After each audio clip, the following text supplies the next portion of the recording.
Salibonani babukeli labalaleli, sisamukelana kusifundo salamhlanje, isifundo sesihlanu. Ngithanda ukuthi ngilamukele lonke okhulumayo nguRuben Ngwenya. Ngizacela engilabo baziveze ukubana bangobani balibingelele. Salibonani lonke bathandekayo ngegama lenkosi yethu Jesu. Siyamukelana kusona lesi sifundo. Mina ngikhuluma ngoMsisi Siboneni Mhlanga. Siyabingelelana balaleli lababukeli. Sisamukelana njalo kulesi sifundo esilaso namhlanje olibingelelayo umfundisi uKhonzile Khumalo. Salibonani babukeli labalaleli, siyalamukela esifundweni okhulumayo nguCrayton Gatsheni. Sizathatha leli thuba sibe lomthandazo. Baba wethu othandekayo ohlala ekhaya ezulwini, siyabonga ithuba osipha lona elokwana sifunde kunye ngawe.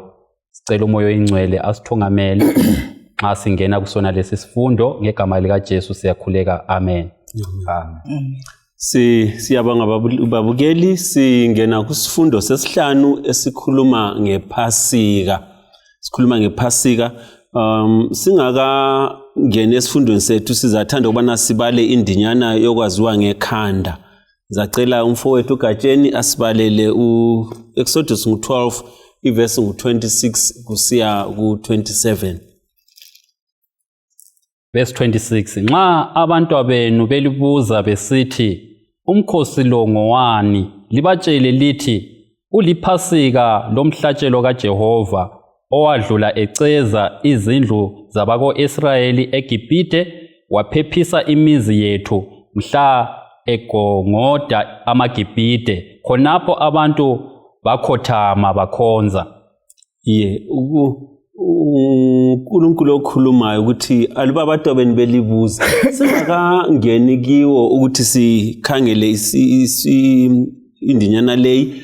Gatsheni akusilandisela ukuthi kathi kuvike eliphelileyo kuyini esikhulume ngakho, kuyini obekuqhakathekile uNkulunkulu abefisa ukuthi sibekwazi.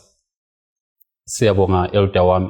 Ivike eliphelileyo isifundo sasigxile kuzifo eziyi9 ezalethwa phezu kwamaGibhite.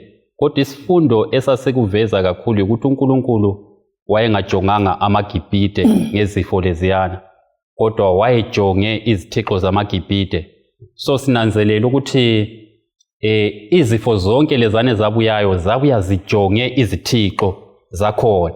Konke konokuyana ukugoqela amaxoxo lokunye esafunda ngakho izifo leziyana kwakuyizithixo zamaGibhite. So sithola ukuthi uNkulunkulu wayefuna ukuthi aveze ukuthi yena mkhulu kulezithixo zamaGibhite. Kodwa konke lokuyana kusenzakala esikubona iveke eliphelileyo ukuthi uFaro waqhubeka esiba stubborn, esomisa inhliziyo yakhe.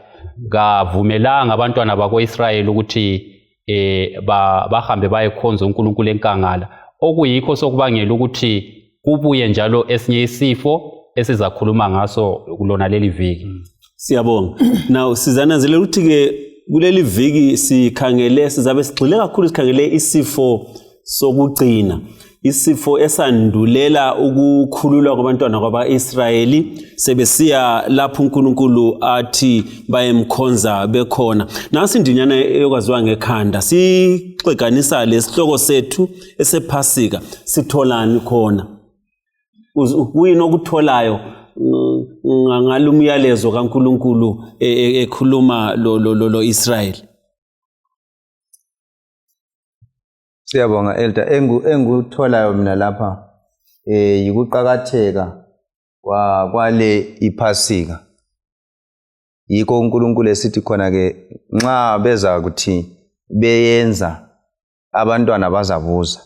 So kufanele ukuthi khona ke batsho ukuthi khona kwakusenzakalani. So into le kwakumele ukuthi baqhubeke beyenza njengendlela yokubakhumbuza amandla uNkulunkulu ayewavezile kibo ukuze bakhulule. So iPhasika lokhu uNkulunkulu ayeza kwenza yikho okwakuza kwenza ukuthi khona bakhulule at last. So i-deliverance yabo le yayingasonto encane. So kwakuzadinga ukuthi ihlale beyikhumbula. Yikho ke kuzamele ukuthi batshele even labantu ababo.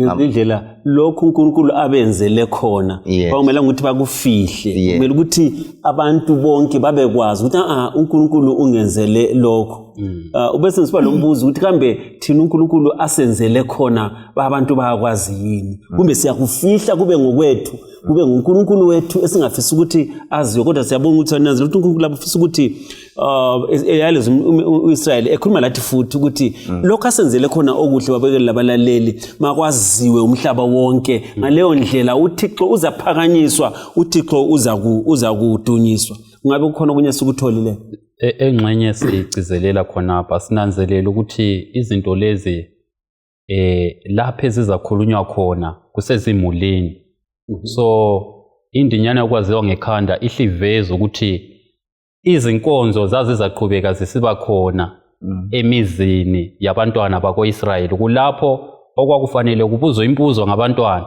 abazali bese bephendula ukuthi hayi libona kusenzakala kanje kulokuthile okwenzakalayo esifunda ngakho kathesi kuliphasika. Siyabonga. Now sizananzelela ukuthi ke singena kusifo sokugcina. Now usunanzelela ukuthi lesi sifo nginanzelela ukuthi uFaro lasebenza labo athungamela labo impilo zabantu beGibhithe zisesandleni sabo ukuthi bayasinda kumbe bayafa.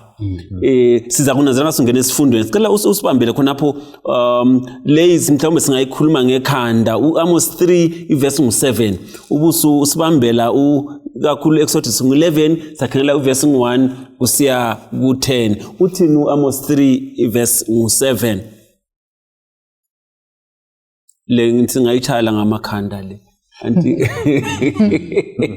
ama master guide ithinta ukuthi uNkulunkulu kenzi lutho engaqala angawavezela izinceku zakhe abaprofeti so kuthi ukuthi kukho konke uNkulunkulu azakwenza akwehlise emhlabeni uzaqala asambulile asivezele ukuthi kuzaqhubeka kanjani ende kufanele ukuthi thina sikulalele bese sibona iposition uNkulunkulu acinga ukuthi siyithatha nezindlela akula ozajunywa ukuthi hayi mina aluba bengisazi bengiza kuthi uNkulunkulu uqala hambisa umyalezo ukuthi ngizakwenza lokho njalo uyabe engasomi uyabe engethuseli kodwa uyabe esivezela ukuze ukuthi lathi sithatha inyathelo elithile elizakwenza siphephe kumbe lizasenza simnjani sibe hlangothini oluqondileyo nxa kusitsho khona lokho sibalele uExodus 11 verse 1 ku 10 ngalesi isikhathi uJehova wathi kuMose sekusele ukuthi ngehlise uhlupho olulodwa kuFaro laphezu kweGibhithe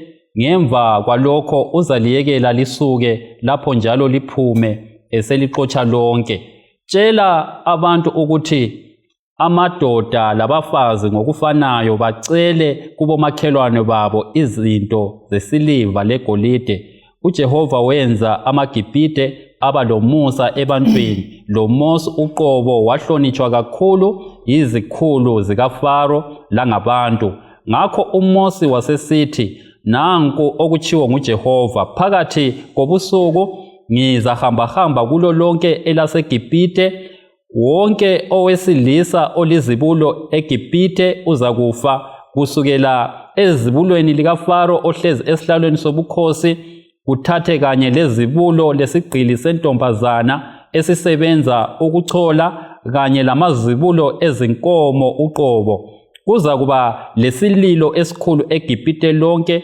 isililo esingakaze sibe khona njalo esingayikufa sabakhona lanini kodwa kwabako-Israyeli akuyi kuba lanja ezakhonkotha umuntu loba inyamazana lapho-ke lizakwazi ukuthi uJehova uyawabandlulula amaGibhithe kuma-Israyeli zonke izikhulu zakho lezi zizakuza kimi zimbele ubuso phansi phambi kwami zisithi khambani wena labo bonke abakulandelayo ngemva kwalokho ngizasuka uMose wasesuka kuFaro elokhu ezonde evutha umlilo uJehova wayesethilo kuMose wathi uFaro uzaqinisa intamo ukuze zande izimangaliso zami eGibhithe uMose lo-Aaron bazenza zonke izimangaliso lezi emehlweni kaFaro, kodwa uJehova wayenza yaba lukhuni inhliziyo kaFaro, kaze abavumela abako-Israyeli ukuthi baphume elizweni lakhe. Nanku uNkulunkulu afisa ukuthi akwenze. Now nxa sizathi sixoxe ngale ndaba ngifisa ukuthi sibe le mbuzo leyi embili engqondweni zethu ukuthi sixwayiso bani uNkulunkulu asiletha eGibhithe engakalethi ukwahlulela kwakhe. Okwesibili, kungani uMose wathi wasuka ezondile? Ngoba ungakhangela aluba wayesiya kuFaro kunhlupho lezi ezingu-9 akasitshelwa ukuthi wathukuthela, kodwa bese sithola lapho ukuthi kuthiwa wasuka ethukuthele kakhulu. Now nxa exoxeni kwethu asibe lembuzo leyi ukubana silethe lempendulo sizwane uthini uNkulunkulu lapho kwakusenzakalani.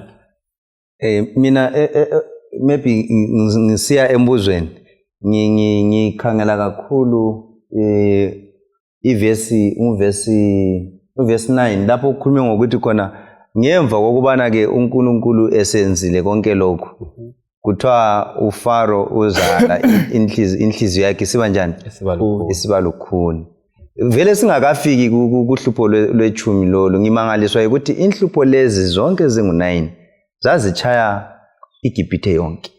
But uFaro waqhubeka esiba njani, esiba stubborn, kungakhathalekile i-evidence, ubufakazi bokuthi hayi abantu laba kuloNkulunkulu behind, and nxa bekhuluma ngoNkulunkulu othi ufisa ukuthi abantu bakhe baphume bakhuluma iqiniso, njalo uNkulunkulu lo uzimisele ukuthi abantu abakufuna baphume. La nxa ubufakazi bonke lobu uFaro wabubona, inhliziyo yakhe yala lokho isiba lukhuni.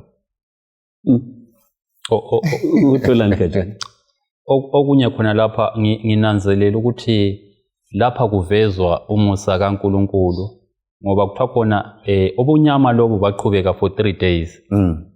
uNkulunkulu delaya ijudgment le yayizabuya le yokufa kwamazibulo. So kwakufanele ukuthi kube lethuba lokuthi amaGibhithe wonke kuqalisa ngoFaro umthongameli kubuye engqondweni zabo ukuthi hayi izithixo zethu lezi kazilancedo lezi, nangu uNkulunkulu omela khonzwe oseveziwe ngezifo lezi ezidlulile lezi. Kodwa kunjalo kwakhanya ukuthi hayi uFaro labantu bakhe bawomisa intamo, kabavumelanga abantwana bakwa-Israyeli ukuthi bakhulume. Siyabonga ukungezelela kulokho ukuthi ngabafundisi. Mina ngifunda lokho ukuthi anti singakhumbula ku-Exodus chapter 4 ukuthi vele i-first encounter uMoses uNkulunkulu wayehle wamtshela ukuthi indaba le izafika le, uplug number 10 uzakwehla. So uNkulunkulu uhle ngifuna ukuthi ihlanganise lo Amos 3 and ukuthi uNkulunkulu vele wayemtshelile ukuthi kuzakwenzakalani.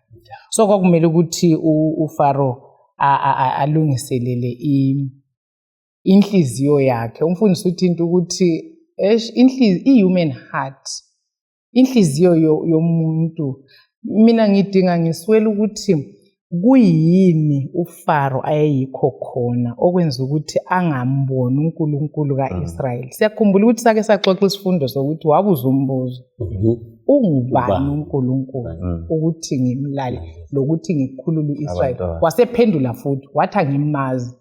Savumelana esifundweni ukuthi kwakuyi-complete defiance yokuthi uNkulunkulu lowo angim-acknowledge, ngoba layo uFaro wayele position of a god, ekhothanyeni. So sibona ukoma kwenhliziyo kaFaro ediliza ubuNkulunkulu bukaNkulunkulu onguye. So engufundayo kakhulu lapha yi-decision ayithathayo, futhi ukhulume ngokuthi wale womisa inhliziyo, ukuthi njengenkosi ye-Egypt kwakukhangelela ukuthi le kwakuyi-decider yokuthi i-decision ezathathwa yinkosi ithini ku-Egypt kumbe ithini ku-Israyeli. So sikhangele lapha uFaro kumele enze isinqumo isinqumo esihlakaniphileyo. ya wasubuza umbuzo ukuthi kungani uMoses waphuma ezondile. uMoses wayekwazi ukuthi uNkulunkulu angakhuphi ilizwe emlonyeni liyagcwaliseka. uMoses wayekwazi ukuthi lokho kubuyayo lokho uFaro kasoza kuthobela and uFaro inhliziyo kasoza incibilikise. So wayezondiswa ukuthi indoda le is about to isiyakwenza isinqumo esiyabulalisa abantu abangazi lutho ngenxa yokuthi yena uyalukwehla. Ngoba kwakusenza uFaro umsinhliziyo ipride. Wayesala ukuvuma ukuthi uNkulunkulu nguNkulunkulu ungaphezulu kwakhe. So uMoses kuyamkhathaza ukuthi kuyaze kufe isizwe sonke lesi sifelane ngoba ngendoda eyodwa eyala ukuthobela intando kaMlilo. Bese ngibuza ukuthi empilweni zethu zinqumo bani sesike sazenza engxenye njengobaba wemuli kumbe njengomthungameli kuma levels athini kumbe ebandleni kumbe esigabeni kumele wenze isinqumo esizaba isidecide ukuthi kuyaphunyelelwa kumbe kuyafiwa, kuyaphilwa kumbe kuyiwa ekulahlweni. So uFaro ngizibuzile ngathi mina kulesi isikhathi kuyamele ukuthi ngithathe decision ngokuhlakanipha la ngokuqedisisa. And uFaro simbone fail khonapho. Nanku umbuzo babukeli labalaleli. Uza kithi sonke ukuthi sinqumo bani wena osenzileyo esithethe impilo zabanye abantu kumbe kusemulini ungubaba sinqumo bani osenzileyo esicine sichiya imuli isebaleni mhlawumbe silahlekelwe yikho konke ebekade ilakho. Simnanzile ukuthi uFaro sorry lanxa uNkulunkulu esezivezile simthola lapha ngoba ngiyakuzwisisa ukuthi mhlawumbe wayeka ahlalele cabinet yakhe mhlawumbe bake bamxwayisa waswela umxwayisayo ukuthi hayi lokho ngoba isinqumo ababeza senza yena la sebenzisana labo asenzayo senza ukuthi kufa abanye abantu mhlawumbe abangelacala right kunokunye sikuthola khonapho. Nxa sikhangele indaba yezinqumo ifikelwa indaba kaAkhan engqondweni yami ukuthi kukhona ukuthula ukuthathayo wakufihle etendeni lakhe uIsrael wanqotshwa. So sesingakhangelela izinto ezinkulu mfundisi Khumalo ukuthi kulezi nqumo esingazenza kuyizinto ezinkulu ezibonakalayo kodwa isono siyenza ukuthi ibandla likaNkulunkulu liphelelwe ngamandla lidonse nzima. Isono sami ngingedwa lesono sakho mbukeli lomlaleli singayenza ukuthi ibandla likaNkulunkulu lehluleke. So kuchiya i-challenge enkulu kimi lawe emlaleli lombukeli ukuthi kasingabi ngabantu abathanda ukuhlala esonweni ngoba siyenza ukuthi ibandla likaNkulunkulu liphelelwe ngamandla uNkulunkulu asusa umoya wakhe ingcwele kungachumayeleke kungaphenduka abantu. So isinqumo esikhulu esiphambene lentando kaNkulunkulu ikukhetha ukuphila phakathi kwesono. Okunye uyazi mina kungithathekisileyo ukuthi uNkulunkulu ungananzela akukho by accident ukuthi indaba ye death of firstborn ilandelane le ndaba ye darkness. uNkulunkulu wayekuhlelile. Ngithe ngifunda ku Patriarchs and Prophets ithi kwakumele bahlale phansi ba reflect. Kwakumele ukuthi phela nxa ungani ubusy ngweni ungani uyavuka emsebenzini kukhona ongathatha attention yakho kuyiselelana. But nxa uhlezi one ndawo kumnyama kuthiwa kulo wasukumayo. Amalanga wonke kulomnyama kakho wasukumayo and uNkulunkulu wayefuna ukuthi engqondweni zabo bangabi lolunye ulutho bazalucabanga ngaphandle kokucabangisisa ngezinto ngendlela uNkulunkulu ayeziveza ngayo eEgypt ukwenzela ukuthi nxa uMoses sesiyanika last warning bamuzwe kuhle ukuthi uthini bamuzwe kuhle ukuthi uthini. So ngifunda ukuthi uNkulunkulu uzakwenza loba yini yonke into everything possible ukusisindisa lokuthi simuzwe. So right ngilombuzo la now uFaro kumele enze isinqumo oluhlangothi uNkulunkulu akukhulumileyo kakuwele phansi. Now ngilombuzo lapho ukuthi sikubalansa njani right ngizama ukusola ngicela ukuthi ngikubale ngesikhiwo. Right. Why is it better to err on the side of mercy instead of justice? Kungani singalahleka sisiya ngapha kulomusa khona kulokuthi silahleke sisiya ngapha okulokugcwaliswa komthetho lapho kumele ukuthi umthetho uthatha indawo yawo. Ngoba ngikhangele lapha uFaro akwenza kumele ukuthi kufake ibalance ukuthi is either uyenza okuza thatha impilo zabantu towards justice kumbe wenza elahleka isiya lapho kulomusa khona. Sikulinganisa njani khonapho? Okay. Nginanzelela ke maybe bazagcwalisa abafowethu lapho ukuthi uNkulunkulu nxa simkhangele ngendlela ayenza ngayo ngoba khona lokho aqeda ukukhuluma ngakho ukufaka idarkness liyana ukuthi 3 days bake ba reflect kwakuyindlela yomusa wakhe. Right. Yeah, kwakufanele uNkulunkulu ukuthi ijustice ngoba kwakulochuku lapha eGibhithe abantu abakhe babe discriminatwa kwakule injustice yonke yayisenzakala so uNkulunkulu kwakumele ukuthi athathe indawo yakhe but engakakwenzi khona lokho uNkulunkulu wabanika isikhathi somusa sokuthi bake bacabangisise ngalokho ababe kuyenza la ngalokho uNkulunkulu ayefuna ukuthi izinto zikhambe ngakhona angithi so wabanika isikhathi sona kwakungumusa wakhe lwana uNkulunkulu such that la nxa waye eseza ku execute ijustice umusa wakhe waye uvezile. So kufanele kube le balance khona mfana kusithi ukuthi even lathe kuphileni kwethu nanga umuntu sewonile lapha ijustice iyabe sithi kumele ukuthi athole khonoko okunjani abe kwenzile mhlawumbe umthetho okuchoyo but ngakolunye uhlangothi kulomusa kaNkulunkulu so kufanele ukuthi sikhangele ukuthi khona ukuze umuntu lo simuwine singaqhubeka sibambelele kakhulu ku justice kumbe siwele emuseni in order to save this person. So yikho konkana enguzwisisayo nxa kuthiwa rather in the side of mercy.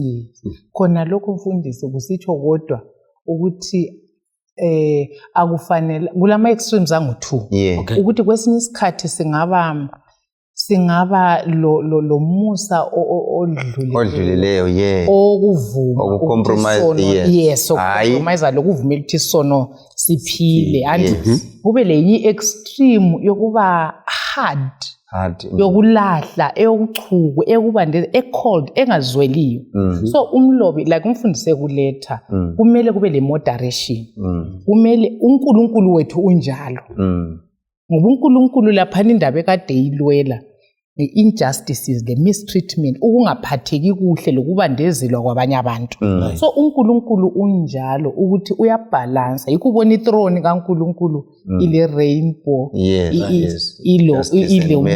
justice and mercy ukuthi uNkulunkulu is both and usathane iargument manje ayiletha against God ukuthi uNkulunkulu cannot be both but isiphambano le throne kaMlimu kuyasivezela ukuthi uNkulunkulu whilst he cannot clear the guilty and but umusa wakhe uyafinyelela ukusave law oza so ibalance esiyitholayo yiyo ekumele abantwana baNkulunkulu babe yiyo yona mina yake ngesabi mfundisi lapho sesinganiso kulomunye ophambuka endleleni indlela esibambana ngayo even in the church ukuthi kwesinye isikhathi siyabe sesingani sesifithizela ukuthi hayi justice ayithatha indawo yayo but sibe sesisehluleka ukuthi kubuye kube le balance kugcotshwe lo musa ukuthi at the end of the day uNkulunkulu ungabona execute justice ufuna ukusindisa abantu it is in mercy ukwenza kulomusa phakathi but thina kwesesikhathi ihuman heart yaba hard kakhulu yikho lapha uDavid wazi wathi hayi esandleni somuntu ngeke ngisinde kungangcono ngwele sikaThixo because uNkulunkulu uyachaya abhanditshe kulomnye umlobi weBhayibheli okuletha ngaleyo ndlela so yibalance uNkulunkulu akhayelela ukuthi sibe yiyo yona ekuhandle nama issues mangilizwa kahle umusa ulokuqondisa thile ola kanti ijustice ngale ithi hayi umthetho uthi Yeah. isigwebo yilesi kathola isigwebo sakhe ukanti umusa lanxa usithi kumele ukuthi athola isigwebo kodwa uthi kaphephe kalungise lokhu lalokhu yana so uFaro wayelalelo thuba ukuthi alungisise ukuthi hayi lanxa ngingabe ngithatha njengoNkulunkulu kodwa lapha sefothi ngithobela intando ngoba lukhanya ngani mkhulu kulamilo kodwa kwamehluleka khona okuyana ukuthi athi strike ibalance ngaleyo ndlela sithola uIsrael sorry abantu beGibhithe bebhubha right sibambele laphana Gatsheni uExodus chapter 12 right nxa singagijima sizabala mhlawumbe amavesi ambalwa kubimba isikhathi nxa sisivumela ungagijima uyibambe kususela evesini lika 1 bese sibamba sibona ukuthi kade kuyini esikutholayo khona phana kusigaba sona lesi uJehova wathi kuMose lo-Aaron beseGibhithe inyanga le kayibe inyanga yakuqala kini inyanga yakuqala eminyakeni yenu tshelani bonke abomdeni kaIsrayeli ukuthi ngelanga lechumi lale inyanga indoda ngayinye kayithathele abomuzi wayo izinyani libe linye indlu ngendlu aluba abendlu bebalutshwana kakhulu ukuthi bangeke baliqede lelo zinyani kababelane labomakhelwane abaseduze kwabo kusiya ngokuthi abantu lapho bangaki kumele ubone ukuthi umuntu emunye engadla inyama engakanani umele ukhethe amazinyane amaduna alomnyaka owodwa angelasici njalo ungakhetha ezimvini loba ezimbuzini agcine amazinyane lawo kuze kube lusuku lwe-14 lwenyanga lapho ke sonke isizwe sikaIsrayeli kumele siwaqume nxa kuhwalala lapho ke kabathathe igazi baligcobe emaceleni laphezulu kwemigubazi ya lezo zindlu abazadlela khona amazinyane ngabona lobo busuku kabadle inyama yosiwe emlilweni lesinkwa esingelamvubelo lemibhida ebabayo lingayidli inyama iluhlaza loba iphekiwe emanzini kodwa yoseni emlilweni konke lenhloko yakhona lamangqina kanye lezangaphakathi lingatshiyi lutho lwayo kuze kube sekuseni kuthi nxa kukhona okuseleyo kwayo ekuseni kumele likutshise liboyidla inkalo zenu zibotshiwe amanyathela eqokiwe lezintonga zenu zisezandleni lidle ngokuphangisa liphasika likaJehova ngabona lobo busuku ngizadabula phakathi kweGibhithe ngiwagongode wonke amazibulo awabantu lawezinyamazana njalo ngizawahlulela bonke onkulunkulu baseGibhithe mina nginguJehova igazi liza kuba isibonakaliso sezindlu lapho elikhona lina kuzakuthi ngingabona igazi ngedlulekini akula sijeziso esibhidlizayo esizalithinta lina nxa ngigadlaza iGibhithe sinanzelela lapha ngalesi sikhathi uyabukhangelela ukuthi uNkulunkulu mhlawumbe aluba uyaphu Israel i-road map ukuthi yabona Israel sokumele ukuthi siphume siza kuphuma ngalindlela kulabadala benu lizabaphatha ngalindlela ukuze bangahlukumezeki lizathatha lokho lithathe lokho kodwa uNkulunkulu simbona organize celebration akuzwisiseki kumele ukuthi abantu balungele ukuphuma baqoqa impahla kodwa uNkulunkulu ubatshe iprogram ayifakayo mfundo zikhumalo nge celebration khathi kwenzakalani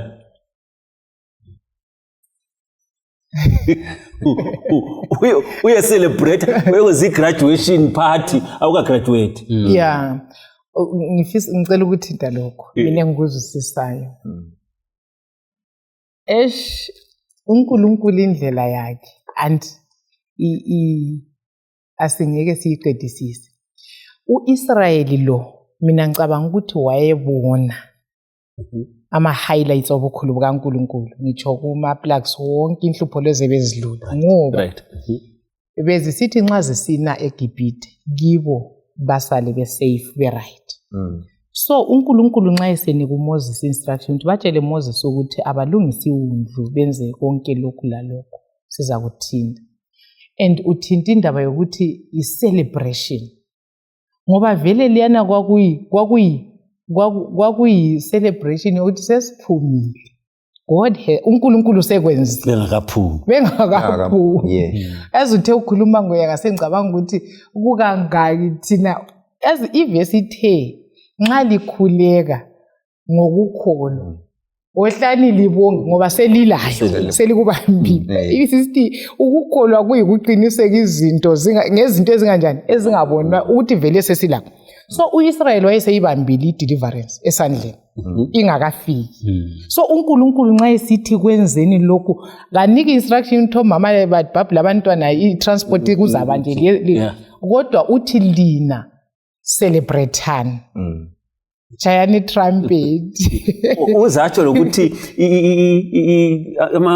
amawundlu lawa kumbe amazinyani lawa kawadliwe ungayibalisa phansi usiyafika kuvesi ngu20 uyakubalisa ukuthi inyama yakhona kayingaphekwa kayosiwe ihlanganiswe lezihlahla ezinjani ezibabayo idliwe bemile sebebopha izinkalo belungele ukwenza njani so ngezindlela esikubambe lapha bukela abalaleli kwakumele ukuthi babatshengise ukukholwa kwabo ukuthi sebephumile bengakaphumi right uthola nikatsheni hayi okuningi sokuthintiwe laphana indaba eqhakathekile ngiyokukholwa ukuthi into ababeyenza le yayiveza ukukholwa ikokuphuma kwabo kungakayenzakali so bese ngithathekiswa izinto lapha ezikhulunywayo okufanele ukuthi bazenze kuqanjwa ke lapho ukuthi badinga amazinyane alomnyaka owodwa kungaba ngawembuzi kumbe kube ngawezimvu bese kukhulunywa ngokuthi lawa amazinyane kufanele ukuthi ngalolo suku okumele abulawa ngalo kabulawe igazi bese ligcotshwa ngapi emgubazini bese kukhulunywa lokuthi kudliwe njani laphana kuze kuthintwe lokuthi akungaqanyulwa thambo lala amazinyane njalo kungasali lutho nxa kungenzakala kube lokunye okusalayo kufanele ukuthi kuchiswe ekuseni ngezinye zezinto engizinanzelelayo laphana ezikhulunywayo uNkulunkulu alayayo ukuthi kufanele ukuthi zenziwe uphinda atsho futhi ukuthi kunsuku ezisikhombisa ukuthi badle isinkwa esinjani singelamvubelo siza kuthinta mbijana ukuthi kati kungani imvubela yona kuyini kutshoni ukuthi isinkwa esinjani esingenavubelo so ngezinye indlela uNkulunkulu uqala abanike imiyalezo ukuthi kumele ukuthi benze lokho ngendlela ngezinye indlela kusitshengisela iorder ukuthi uNkulunkulu ekusikhululeni kwakhe akasiphonga usikhulula mahlani kule ndlela ehlelekileyo umfundisi Khumalo aza sikhulula ngayo ebalulekileyo ngoba enguNkulunkulu kanjani enguNkulunkulu we-order now ungakhangela ke la usiyaphambili lapha nxa sesikhangela kithi siza kukhangela sesiphambili laphana ukuthi kathi konke khona lokho ayekukhuluma uNkulunkulu now amathambo ukuthi aqanyule kumele kugcotshwe igazi anti babe bekhululwa ku physical kumbe bondage abona ukuthi baphume beye Canaan thina ke singena njani empikitsheni ngoba uNkulunkulu thina kasisakhululwa ku bondage lapha emhlabeni spiritual singu spiritual uIsrael wakomoya ngitsho kumele ukuthi sisuke lapha sesiye njani sesiye ezulwini aseke siboneni uNkulunkulu uthini kithi esebenzisa lokhu akwenze kuIsrael mina okungithathekisayo indlela uNkulunkulu aletha ngayo deliverance le usebenzisa imethod yakhe mhlawumbe nxa ngakubuya ngaleyo ndlela eyokuthi bona babekhangelela ukuthi uNkulunkulu kumele abakhulule ngendlela yokuthi kumbe destroy amaGibhithe o ngenye indlela edramatic engahle engakubuya ngaleyo ndlela but uNkulunkulu uqala ngokuthi khona kabenze lokho esesikhulume ngakho bathatha amawundlu angela sici badle bathini abaqala banike inkonzo okay uyabona indaba ngikhona uNkulunkulu ukuze abakhulule udiverta imkhumbulo yabo and energies zabo ekutheni bamkhonze ngendlela yakhe ukuze abakhulule uyabona indaba yangikhona so yikho kunithathekise khona phana ngoba ukubekile sitshela ukuthi uNkulunkulu phela ngalesi sigaba ngabe simbona esehlela abantu ebatshela ukuthi lizaphuma ngale indlela lihambe so but yena kakhulu ngakho lokho yena kade subanika inkonzo kumele bayenze ukuthi lingenza lokhu lenze lokhu lenze lokhu lenze lokhu ngeyami indlela ayikhona ngeyabo bona indlela ngeyakho uNkulunkulu indlela so khona lokho kuhle kusivezele iPassover liyana nxa kuthiwa iPhasika liyana ubuzile igazi lakho konke ngoba uThixo wahle waveza ukuthi alright nxa sengiza kulikhulula the only thing ezakwenza ukuthi ndikhulule kuyabe yami egazini elokuthi lenzile lokho enitheli kwenza so kwakuzathatha i-human effort yokuthi umuntu lemuli yakhe ayidinge lelo zinyane ngoba nzama ukuyimagina lami ngengqondo ukuthi alright nxa uNkulunkulu ethe uthatha izinyane leliyana wena ungasalithathi babezakhululeka njani babe ngeke bakhululeke ngoba wayethena ngingadlula lapha ngizachaya amazibulo lapho kungela gazi khona ngizachaya so kusitsho ukuthi perchance ngabe wayengaba khona uIsrael oyedwa owayengenza ukuthi angathathi izinyane angagcobe emgubazeni definitely wayezabulawa ngoba so into le yayingayamanga ekutheni bangu-Israyeli ukukhululwa kwabo hayi yayame ekutheni bagcobile igazi ngoba siyafunda nxa sikhangela nxa silokhe sibala including labanye amaGibhithe abamuzwayo uNkulunkulu ngendlela bebona izenzo zonke leziya abazihlanganisa lo-Israyeli kabachaywanga not ukuthi langabe ngamaGibhithe hayi but based on ini igazi okwakuthe baligcobe sibambele lapho sibalela uverse 17 kusa ku23 chapter 12 gcinani umkhosi wesinkwa esingelamvubelo ngoba kwakumhla lokho engakhupha ngalo amaviyo enu eGibhithe gcinani leli ilanga njengesimiso sanini lanini kuzizukulwane ezizayo ngenyanga yokuqala libokudla isinkwa esingelamvubelo kusukela kusihlwa ngelanga le-14 kuze kube kusihlwa ngelanga lama-21 verse 23 okwezinsuku eziyisikhombisa makungaficwa mvubelo ezindlini zenu akuthi lo odla loba yini elemvubelo asuswe aphele phakathi komndeni kaIsrayeli lokuba engowezizweni loba owesendo lingadli lutho olufakwe imvubelo loba kungaphi elihlala khona libokudla isinkwa esingelamvubelo kwathi uMose wasebiza zonke izingwevu zako-Israyeli wathi kuzo hambani khona manje liyokhetha amazinyane ezindlu zenu lihlabe izinyane lePhasika lithathe ilixha lentelezi yehisophi lixube kanye legazi emganwini bese lithatha elinye igazi liligcobe phezulu inxa zonke zomgubazi akungabi khona lamunye wenu ozaphuma emnyango wendlu yakhe kuze kuse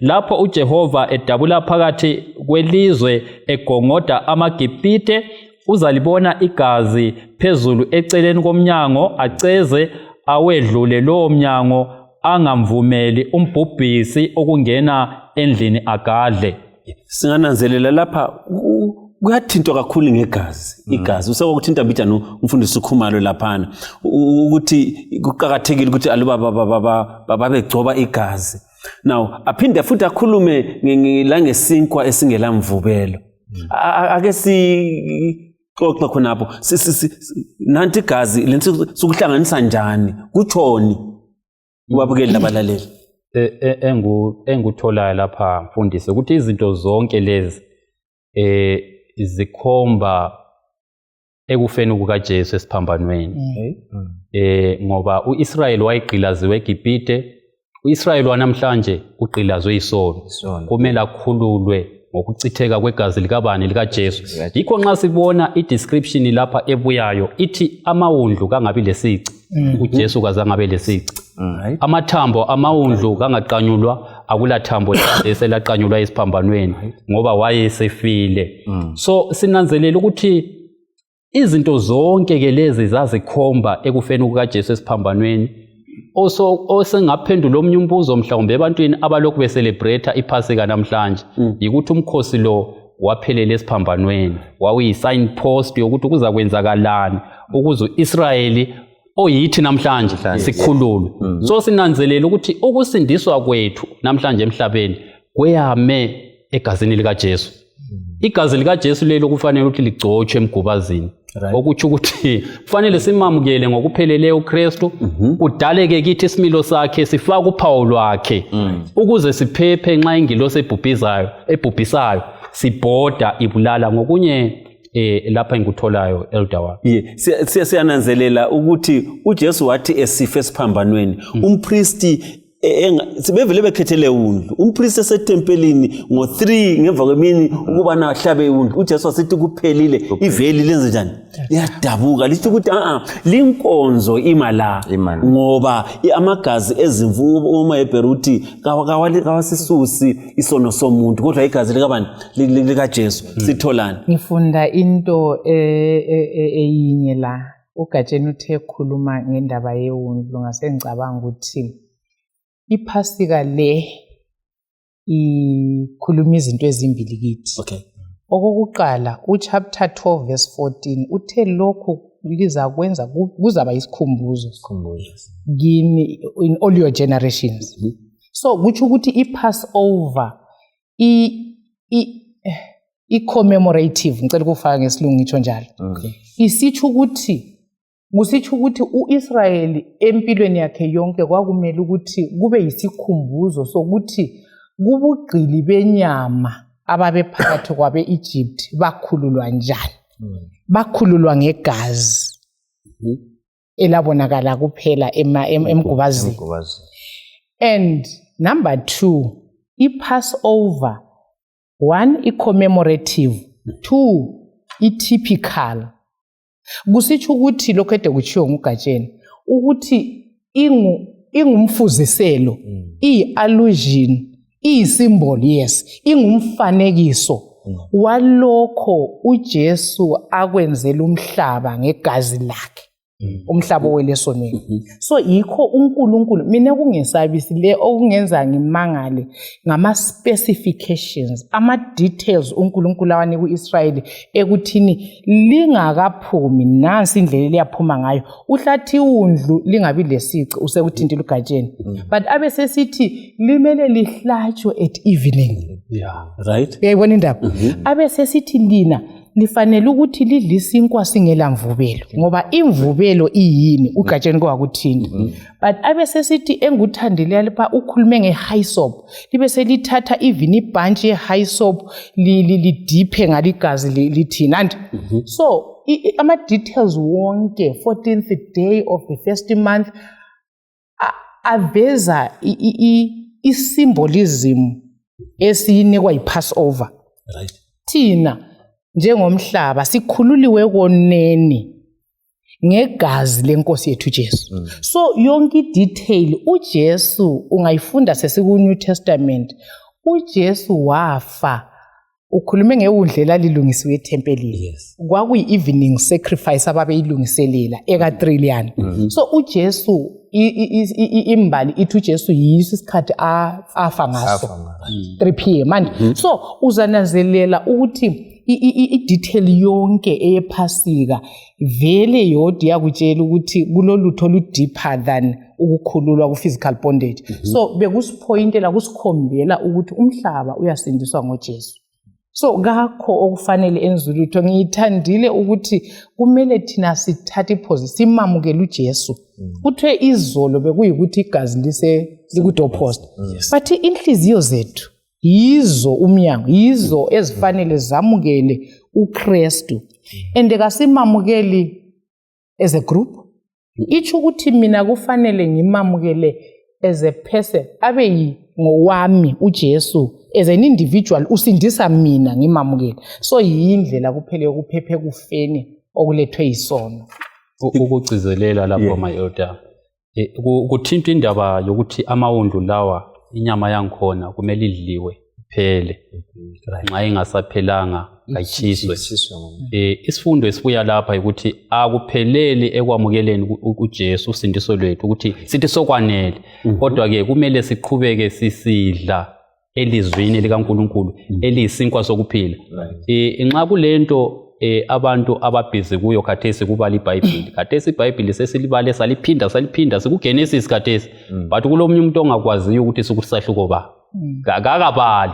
But isiKristu sethu kasisoze siqine, kasipheleli nxa singabalanga ilizwi likaNkulunkulu. Lapha yikho esizathola khona amandla okumelana lokunqoba izilingo kuphela nxa sibala. Yes, ngiyayithanda. Kwakungaphonga udliwa inyama injalo. Yayidliwa ile mbhide babayo. Yes. Kusitsho ukuthi ilizwi likaMlimu nxa silifunda kasilifundi with a careless attitude. Kumbe sichaze kasikholisa. Indaba yokusindiswa kwethu kumele with contrition of heart, ihliziyo ezidabukayo, zidatshulwa yisono. Yiyo uNkulunkulu. Anti umthandazo uNkulunkulu uthe lo thandaza ngenhliziyo edabukileyo uyamamukela, uyayamukela. So even ukufundwa kwelizwi kasilifundeni sizwisisa ukuthi uJesu wenzeni ukuze thina sikhululwe ngezindlela ukuthi khona phela izababa khona ilizwi. Ngoba nxa selithinte entweni engiyithandayo kumele ngiyichiye kuzababela. Amalanga ukuthi ngidle ngilichiye, ngikhethe ukuthi ngifuna lokhu, ngifuna lokhuyana. Kumele ukuthi silidle ilizwi njani lonke lenele, ngoba singachiyo okunye kuza senza ukuthi sinjani sibhubhe lamaGibhithe. So ngezindlela uNkulunkulu ukhuluma kithi babukeli, ukhulume kuIsrael izolo, usekhuluma la kithi lamhlanje ukuthi ilizwi leli kalidliwa, lisolokela ukuthi lizatshelwa ngumfundisi ukuthi hayi engikudlileyo kumi kanje. Zidlele ilizwi uzizwisisele. Lapho ungazwanga khona udinga ukuthi uzwisise ukwenzela ukuthi ulisuthi ilizwi lizakwenza ukuthi uJehova senze izinqumo ezinjani eziqotho eziqondileyo ngaye. Kakupheleli lapho Gatsheni, sibambele uverse 24 kusa ku 28 kopana Exodus chapter 12. Lalelani imilayo le njengezifiso za nini la nini kini lasezizukulwaneni zenu. Nxa lingangena elizweni uJehova azalinika lona njengokuthembisa kwakhe, liugcine umkhosi lo. Nxa abantwabenu belibuza besithi umkhosi lo ngowani, libatshele lithi uliphasika lomhlatshelo kaJehova owadlula eceza izindlu zabako-Israyeli eGibhithe, waphephisa imizi yethu mhla egongoda amaGibhithe, khonapho abantu bakhothama bakhonza. Now uNkulunkulu uThibo lizagcina lumkhosi. Akagcini anti sizwe lesana sangabe sawugcina sedlula. uNkulunkulu uthi lokhu ngifuna ukubona kube yirelay. Wena usuke lesigodo lapho ungagijima uzuye echaya intambo, uzuye kufa uwedwa. Sisiqhubele njani omunye sitholane.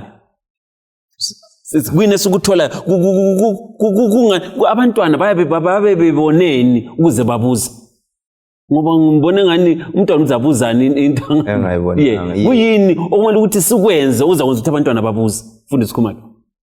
Lapha kuveza ukuqhakatheka okunye nguthola ukuqhakatheka kwalinkonzo le.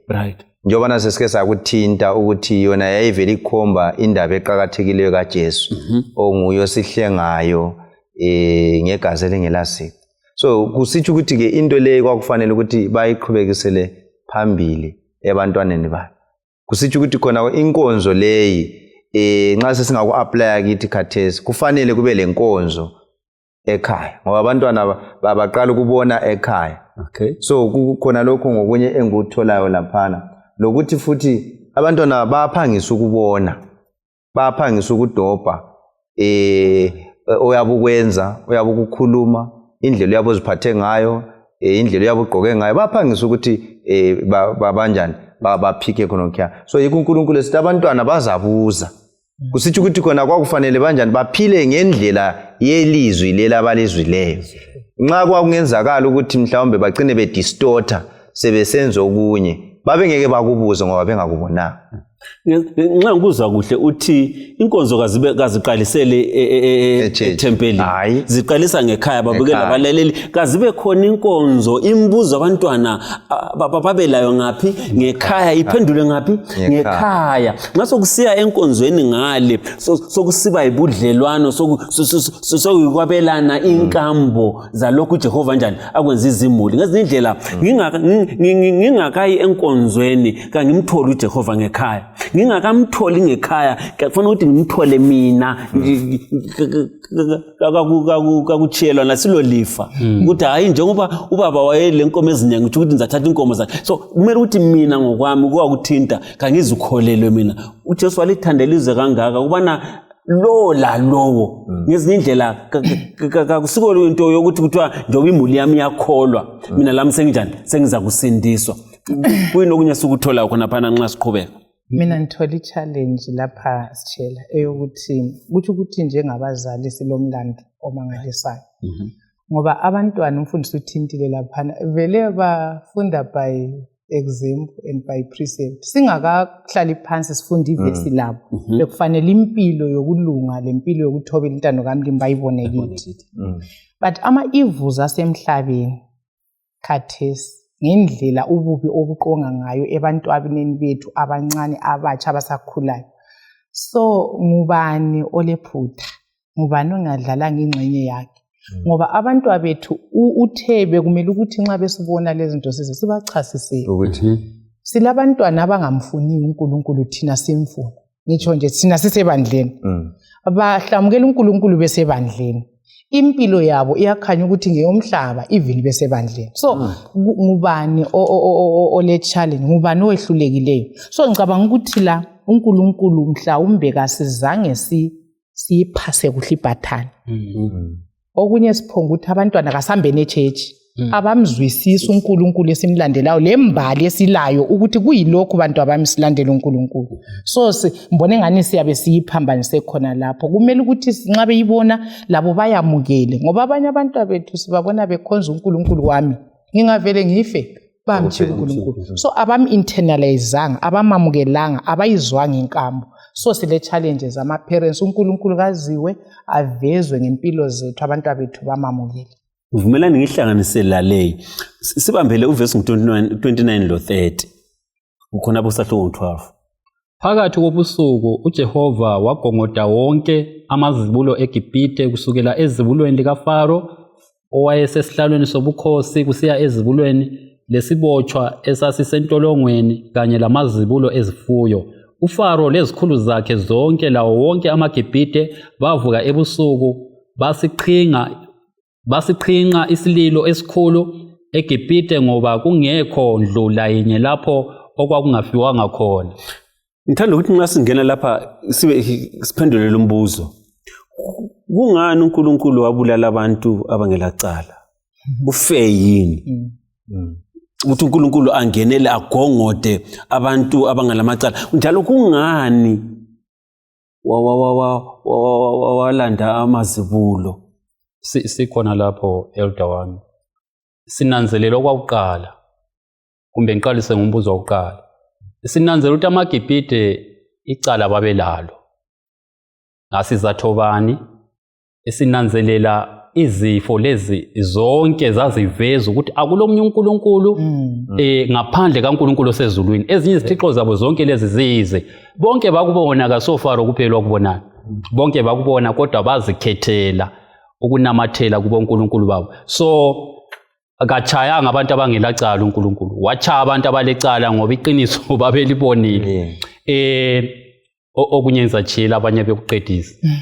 So lapho uthi ukuthi Gatsheni uNkulunkulu uza kwala ukwahlulela kwakhe kulungile. Ngoba embalini yonke uNkulunkulu uyanika abantu bonke amathuba ukuthi aziveze babe mazi. Anike wonke umuntu ithuba lokukhetha athathe iposition. Yikho phela usiza ukuthi ingilosi ephapha emkhathini kuSambulo 14 verse 6-7 ichumayela ivangeli ebantwini bonke zizweni zonke endimini zonke. U24 kaMatthew verse 14 nami sithi leli ivangeli lifanele ukuthi unyayelwe ezizweni zonke kube sokufika ukuphela. So uNkulunkulu uzanika ithuba emuntwini wonke ukuthi amazi, angabamazi abesethatha-ke isinqumo. So ama-Egyptians ayemazi lo nkulunkulu. Kwakumele ukuthi bathathe isinqumo sokuma lo nkulunkulu. So ukubhubha babebhubha ngoba benathi inkezo yolaka lokukhetha kwabo. Ngoba khangelanini ukuthi abanengi abanye ababekopile indlela uNkulunkulu ayethe bayenze abangama-Egyptians bafaka igazi labo emgubazini baphepha. So kutsho ukuthi indaba yeme ku-choice ukuthi wena uNkulunkulu akazambula ukhethane. Nxa ngikuzwa kuhle lanxa siphile emhlabeni akula muntu ozalahla umfundisi Khumalo ozathi mina aluba bengizwile bengizani ngoba uNkulunkulu usezivezile njengalokho kanjani waziveza kibo ngendlela enjani ebalulekileyo ngoba anti akhumbula ukuthi uFaro ethe ungubani uNkulunkulu kangimazi. uNkulunkulu wathatha isikhathi sakhe lamhlanje kuyachunyela ivangeli khathi selingena lento lama radio liyaphapha emkhathini abanye abantu bangakuthatha bakuchaye indiva kodwa ivangeli kugcwalisekile ukuthi kuthiwa libe yibufakazi. So indlela yokukhetha sonke besinjani saphiwa amathuba. So ukulahla kwethu ungakhangela ku-Exodus 4:22 uNkulunkulu wayemtshela uFaro ukuthi mfaro nxa ungazange ukwenze lokho ngizakwenza njani lokho. uNkulunkulu wamnika njalo futhi isikhathi esaneleyo ukuthi uFaro abe mazi uNkulunkulu enze ukukhetha. Njengalokhu lamhlanje lathi babukeli labalaleli uNkulunkulu usipha amathuba sikhuluma senze nje sisemsakazweni uNkulunkulu ngelinye ithuba kunika lona ukuthi ube mazi umlandele kuze kusasa ungafi njengesiwula. Kodwa iningi lethu mhlawumbe sizananzelela ukuthi sizathi lokho ngokebandla elithile hayi mina ibandla lami kalilani lakho lokho ekugcineni sigcine sinjani silahlwa. Mfundisi Khumalo amazwi akho okugcina. Kubalaleli lababukeli isifundo sephasika nginanzelela ukuthi kwakunganelanga ukuthi iwundlu lihlatshwe kuphela lanxa kwakuqondile kodwa kwakumele igazi lewundlu liyeconjwa emgubazini yikho kwenza ukuthi baphepha. So kuyafanana lakathesi akwanelanga ukuthi sithi uJesu sifele kuphelele khonapho. Kufanele ukuthi impilo yakhe uJesu ukulunga kwakhe uJesu kube ngokwethu kuba ngokwethu ngayiphi indlela ngokumamukela njengenkosi lomsindisi wethu. Nisimhlanga elokugcina bazalwane kasivumeni ukuthi uNkulunkulu ongumdali wezulu lomhlaba nguye uNkulunkulu wabonkulunkulu. Kasamukeleni indlela yakhe, samukeleni uJesu, samukeleni usindiso oluza ngoJesu sibe sesiphephe kufeni okulethwe yisono. sikhule Asicimezeni isithandazeni. Baba wethu oyingcwele kalidunyiswe ibizo lakho ngoJesu. Siyabonga ukuthi ngaye siphiwe impilo engapheliyo sisinde ekufeni. Nansi isifundo esiveza ukudepha komusa wakho nesiphambano. Sicela ukuthi sengathi thina lathi sonke sizalizwa leli lizwi silamukele siyamukele intando yakho. Ekugcineni sibe khona ngenxa yokukhetha okuhle esizakwenza sibe khona ebukhosini. Sisize sithina lawo wonke abazakuzwa lona leli lizwi. Ngayo uJesu siyabonga. Amen. Amen.